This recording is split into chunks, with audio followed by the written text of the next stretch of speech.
अब बात करते हैं एक और बड़ी खबर का। एक तरफ जहां देश में मंदिर मस्जिद पर महाभारत जारी, वहीं दूसरी तरफ नेताओं के बयान भी सामने आ रहे हैं। वाराणसी में ज्ञानवापी केस को लेकर भाजपा नेता विनय कटियार ने बड़ा बयान दिया। उन्होंने ज्ञानवापी में शिवलिंग को नुकसान पहुंचाने का दावा करते हुए वहां पर मुस्लिमों के प्रवेश पर रोक लगाने की पैरवी की है।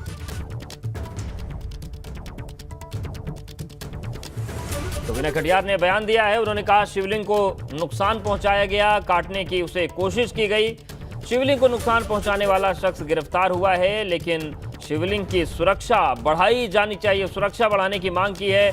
उन्होंने मांग की है कि मुस्लिमों का प्रवेश भी बंद होना चाहिए और ज्ञानवापी में शिवलिंग को नुकसान पहुंचाने की कोशिश की गई थी, इसलिए इसकी सुरक्षा और ज्यादा बढ़ाई जाने की जरूरत है। औरंगजेब ने जबरदस्ती कब्जा करके रखा था, बलात् का कब्जा कर लिया था उस आदमी ने। तो ऐसी स्थिति में तो वहाँ पर अब मुसलमानों को प्रवेश करने की भी अनुमति नहीं होनी चाहिए। और मैं फिर दोहराना चाहता हूँ, जिस व्यक्ति ने आरी चला दी भगवान के शिवलिंग के ऊपर, उसको काट रहा था, वो पकड़ा गया है, पुलिस के कस्टडी में है, लेकिन वो कस्टडी से काम नहीं चलेगा, उसके दोनों हाथ काट लेने चाहिए। असद वैसी पगला गया है, वो कुछ नहीं कर सकता, उसको तो देश के बाहर निकाल देना चाहिए। देश भर में इन दिनों मंदिर मस्जिद की चर्चा है। इस बीच कानपुर की मेयर ने भी जिले के मंदिरों को लेकर मुहिम छेड़ दी है, जिसको लेकर मेयर प्रमिला पांडे ने शहर में 124 मंदिरों को चिन्हित किया। खुद महापौर ने मुस्लिम इलाके में मौजूद मंदिरों की हालत देखी। कई जगह मंदिर जर्जर हालत में मिले तो कई जगह कब्जा या फिर कूड़े का अंबार नजर आया, जिससे नाराज मेयर ने इन मंदिरों को अगले एक हफ्ते में कब्जा मुक्त और उनका सौंदर्यीकरण कराने का दावा किया है। तो देखिए ये मंदिरों की हालत है और इन्हीं मंदिरों का निरीक्षण करने के लिए कानपुर की मेयर पहुंची थी। हालांकि भारी पुलिस बल भी उनके साथ था और देखिए किस तरीके से मंदिर मिले, कूड़े बहुत ज़्यादा थे और इसको देखकर मेयर भड़क गई और एक हफ्ते में सभी जगहों का सौंदर्यीकरण कराने की बात उन्होंने कही है, आदेश दिया।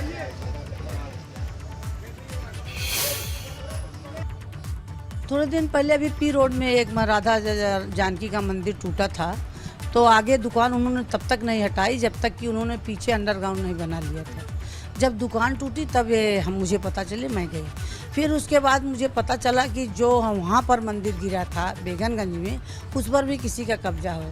तो आज मैं सवेरे वहाँ पहुँच गई, 7 मंदिरों में गई और 7 मंदिरों में हमारा ऐसी जगह उनकी दुर्दशा कर दिया है लोगों ने कि जिसकी मैं किसी की कल्पना मैं नहीं कर सकती हूँ किस तरीके से उन्होंने वहाँ किया। यूपी विधानसभा के बजट सत्र में सत्ता पक्ष और विपक्ष के बीच तकरार जारी है। सरकार पर अखिलेश यादव के हमलों से सियासत गर्मा गई है, लेकिन अखिलेश के समाजवाद प्रहार से घमासान शुरू हो गया। आज अखिलेश यादव ने भाजपा पर बारी बारी से कई हमले बोले।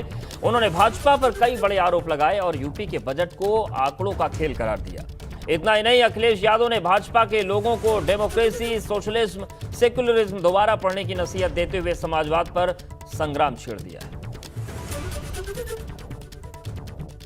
सरकार किस तरीके से आंकड़ों से खेल रही है, ये आंकड़े समझा कर के बता रही विकास हो जाएगा। अरे आंकड़ों से विकास थोड़ी होता है, ज़मीन पर चीज़ें उतरे तब विकास होता है। बहस इस बात की नहीं है कि किस विचारधारा के बारे में मैं जानता हूँ कि नहीं जानता हूँ।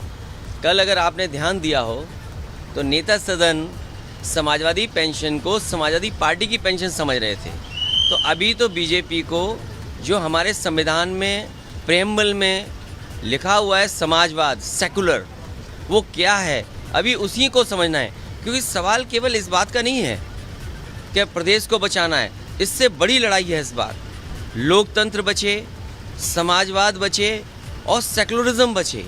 तो ये 3 बड़े सवाल हैं जिसका जवाब बीजेपी के पास नहीं है। डेमोक्रेसी, सोशलिज्म, सेकुलरिज्म बीजेपी के लोगों को दोबारा पढ़ना चाहिए और अगली बार जब मैं सदन में आऊँगा, जो लोग समाजवाद नहीं समझ पा रहे हैं उनके लिए किताब जरूर लाऊंगा एक।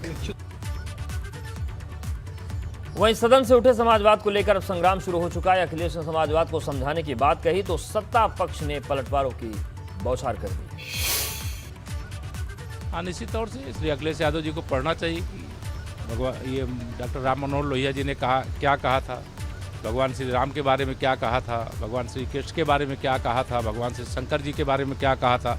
अगर एक लाइन ही पढ़ लेंगे तो उनको फिर समझाने की जरूरत नहीं पड़ेगी। ये लोहिया का समाजवाद नहीं है, वो अपना समाजवाद पढ़ाएंगे। लोहिया के समाजवाद में सबके लिए बराबरी का हक था।